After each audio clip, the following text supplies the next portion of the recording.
వ్యూహం ఉంటుంది. బట్ ఏదైనా కేసీఆర్ మలిదశ తెలంగాణ ఉద్యమ జెండా పట్టుకునేదాకా తెలంగాణలో అన్ని పార్టీలు ఉన్న నాయకులు కూడా తెలంగాణ అనలే, మీకు గుర్తుంటే. అందువల్ల మనకు తెలంగాణ మలిదశ ఉద్యమాన్ని చేపట్టి తెలంగాణ రాష్ట్రాన్ని సాకారం చేసినటువంటి ఒక చారిత్రక పూర్వరంగంలో కేసీఆర్ పాత్ర ఖచ్చితంగా ఉంటుంది. నోబడీ కెన్ అండూ ఇట్ కదా. అందువల్ల దాన్ని స్టేచర్ ఉన్నది అనే దాన్ని మనం వెగట్టుగా వెకిలిగా మాట్లాడాల్సిన అవసరం లేదు. Stature stature. ఇప్పుడు ఇలా ప్రజలు ఓడించిన స్టేచర్ కూడా ఉంది, లేదని ఎవరంటారు. 10 ఏళ్ల పాటు నాయకుడిగా ఉన్నతను ప్రజలు ఓడించారు, అది కూడా వాస్తవం కదా. అందువల్ల స్ట్రెచర్ కావచ్చు, ఇంకా ఏదైనా కావచ్చు, ప్రజలు ఇవ్వరు. ఎవరైనా జీవితంలో అందరము ఎన్నడో ఒకరోజు మార్చరికి పోవాల్సిన వాళ్ళమే కదా. సో అందువల్ల కేసీఆర్ ఎందుకు, అది నేనైనా పోతాను, ఎవరైనా పోతాం కదా. మార్చరికి పోను అని ఎవరైనా చెప్పగలుగుతారా ఈ ప్రపంచంలో? నేను మార్చరికి పోకుండా ఉండగలను. మార్చరి అంటే హాస్పిటల్లో ఉంటే మార్చరికి పోతారు, మార్చరికి పోకపోవచ్చు. కానీ మార్చరి అంటే ఏంటిది? మరణానికి దగ్గర. మరణం ఎవరికైనా తప్పదు కదా. సో మరణం అనేది అనివార్యం కదా. సో అందువల్ల మనం ఎప్పుడు కూడా ఒక వ్యక్తిగతమైన స్థాయికి మనం ఎప్పుడు అందులో ముఖ్యమంత్రి పదవిలో ఉన్నప్పుడు అది శోభనివ్వదు. మరి రేవంత్ రెడ్డి ఎందుకు నోరు దాడుతున్నాడో తెలియదు. కంబాటివ్గా ఉండొచ్చు, కేసీఆర్ ప్రభుత్వ విధానాల మీద అటాక్ చేయి, కానీ కేసీఆర్ని వ్యక్తిగతంగా టార్గెట్ చేయడం అనేది పొలిటికల్లీ కూడా కాంగ్రెస్ ప్రభుత్వానికి పార్టీకి సూసైడల్ అవుతుంది. ఎందుకంటే ప్రజలు అధికారంలో ఉన్నప్పుడు ఒక వ్యక్తిపైన ఉన్న కోపం, అధికారం దిగిపోయినాక ఆ వ్యక్తిపైన ప్రజల కోపం ఉండదు. ఇది కూడా మనం గుర్తుపెట్టుకోవాలి. సానుభూతి ఉన్నా లేకపోయినా కనీసం కోపం ఎత్తి ఉండదు.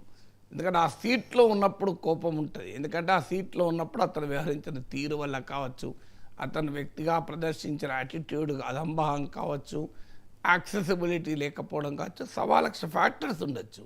కానీ సీట్లో లేనప్పుడు ఏమవుతుంది అంటే సమాజము అతని పట్ల కొంత మీరు అన్నట్లు కొంత సానుభూతి ఉండొచ్చు, లేదా ప్రతి మనిషి చేసిన పనుల్లో మంచి ఉంటే చెడ్డ ఉంటాయి.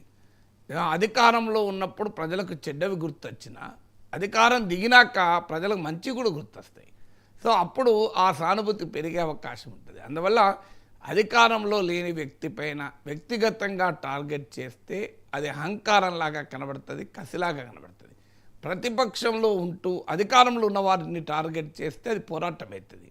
అందువల్ల రేవంత్ రెడ్డి ప్రతిపక్ష నేతగా గడీల పాలన అంటూ కేసీఆర్ పైన ఫామ్ హౌస్ పాలన అంటూ జరిపిన పోరాటం అప్పుడు ప్రజలకు అది పోరాటంలాగా కనిపించింది, మా తరఫున ఉద్యమంలాగా కనిపించింది. కానీ అధికారం కోల్పోయి 1.5 ఏళ్ల తర్వాత కూడా ఇంకా కేసీఆర్ వ్యక్తిగతంగా టార్గెట్ చేస్తే అది పోరాటం ఎట్లవుతుంది? అది ఆరాటం అవుతుంది. అధికారం నిలుపుకోవడానికి ఆరాటం అవుతుంది. ఆరాటాన్ని ప్రజలు అంగీకరించరు. ఆరాటమే కాదు, అది అహంకారం కూడా అవుతుంది. ఎందుకు మరి ఈ రకంగా అటాక్ చేస్తున్నారని. అందువల్ల ఇది ఖచ్చితంగా ముఖ్యమంత్రిలో ఉన్న అసహనాన్ని తెలియజేస్తుంది. సో ప్రభుత్వాన్ని నడుపుతున్న వ్యక్తులు కాస్త హయ్యర్ లెవెల్ నుంచి మాట్లాడడం వల్ల ఉపయోగం. అయితే రేవంత్ రెడ్డి ఇలా అన్నాడా, కాంగ్రెస్ నాయకులు అనొచ్చు. ఇప్పుడు నేను చూశాను, దానికి రెస్పాన్స్గా కేటీఆర్ పిచ్చి కుక్క అని అన్నట్లు వచ్చింది పత్రికల్లో. అది కూడా ఇవాళ పేజ్ 1లో వచ్చింది. హరీష్ చాలా సీరియస్గా రియాక్ట్ అయ్యారు సార్. పిచ్చి కుక్క హద్దు మీరి ప్రవర్తిస్తోంది. సో హరీష్ అన్న అది 100% తప్పే. హరీష్ రావు స్థాయిలో అనాల్సిన మాట కాదు. హరీష్ రావుకు తెలంగాణ పాలిటిక్స్లో గౌరవప్రదమైన స్థానం ఉంది. పార్టీలకు అతీతంగా హరీష్ రావును వ్యక్తిగతంగా గౌరవిస్తారు కూడా. అలాంటి మరి ఆ స్థాయికి అతను కూడా కిందికి దిగడం అనేది చాలా పొరపాటు కదా. సో పొలిటికల్గా మీరు ఏమైనా అటాక్ చేయండి. అందులో కేసీఆర్ పైన రేవంత్ రెడ్డి వ్యాఖ్యల పైన వచ్చే సానుభూతి కూడా రాకుండా పోతుంది. ఇప్పుడు హరీష్ రావు ఇట్లా అన్నాడు అనుకోండి, ఏముంది స్ట్రెచ్చరు మార్చరి పిచ్చి కుక్క అన్న ఒకటే కదా, బ్యాలెన్స్ అయిపోతుంది. ఏమిటి మీకు పొలిటికల్గా బెనిఫిట్ ఏముంటుంది? సో అప్పుడు ముఖ్యమంత్రి కూడా ఒక రకమైన, రేవంత్ రెడ్డి కూడా ఒక రకమైన డిఫెన్స్ కదా. ఇప్పుడు నేను అన్నానంటే మరి నేను అనడానికి కారణం ఉంది కదా, ఇంకో ఇలా నన్ను రోజు అంటున్నారు కదా, చూడండి మీరు ఎట్లన్నారు అని ఆయన కూడా చెప్పడానికి వస్తుంది. రాజకీయాల్లో ప్రజలకు పార్టీలకు మధ్య ఘర్షణ ఉండాలి తప్ప పార్టీల మధ్య ఘర్షణ ఉండద్దు. ప్రజా సమస్య ప్రతిపక్షం ఎప్పుడు ఉండాలి అంటే నిన్ను వ్యక్తిగతంగా ఏమన్నా అననియండి, మీరు ప్రజా సమస్యలపైన పోరాడండి, అప్పుడు ప్రతిపక్షానికి గౌరవం పెరుగుతుంది. కానీ అధికారంలో ఉన్న వాళ్ళు వ్యక్తిగతంగా అంటున్నారు కదా, నేను కూడా వ్యక్తిగతంగానే అంటే అది ప్రతిపక్షానికి కూడా గౌరవాన్ని ఇవ్వదు. ప్రతిపక్షం ప్రజల పక్షాన మాట్లాడినప్పుడు మీకు గౌరవం ఇస్తుంది. అందుకే కమాండో ఎత్తుగడల్లో ఒక సూత్రం ఉంది. ప్రత్యర్థి నిన్ను కొడితే అది ప్రజలకు తాకాలి, ప్రత్యర్థి నీవు కొడితే ఆ ప్రత్యర్థికే తాకాలి అని. ఇప్పుడు ఇక్కడ ప్రజలకు తాకేది ఎక్కడుంది? ఇద్దరు ఒకరికొకరు కొట్టుకుంటున్నారు. అందువల్ల రాజకీయాలను దిగజార్చకండి, రాజకీయాల పట్ల ఒక అసహ్యాన్ని ప్రజల్లో సమాజంలో కల్పించకండి. ఇప్పటికే ప్రజల్లో రాజకీయాల పట్ల నిర్లిప్తత ఉంది, రాజకీయ నాయకుల పట్ల గౌరవం లేదు, రాజకీయ సంస్కృతి పట్ల తీవ్రమైన హేవ్యభావం ఉంది ప్రజల్లో. సమాజంలో మెజారిటీ ప్రజలు రాజకీయాలకు దూరంగా ఉంటున్నారు, రాజకీయాలు సహించలేకపోతున్నారు. ఇప్పుడు ఈ రకమైన డిస్కోర్స్ ఇంకా రాజకీయాల పట్ల వెగటు భావాన్ని కలిగిస్తుంది. అందువల్ల రేవంత్ రెడ్డి మాట్లాడినా, హరీష్ రావు మాట్లాడినా ఇద్దరు నాకు వ్యక్తిగతంగా మిత్రులే. అందువల్ల ఇద్దరిది తప్పే. ఎట్టి పరిస్థితుల్లో అలా మాట్లాడకూడదు. అది రాజకీయ సంస్కారం అనిపించుకోదు, రాజకీయ స్థాయి కూడా కాదు. అది మీరు యూ ఫైట్ ఆన్ పాలసీస్.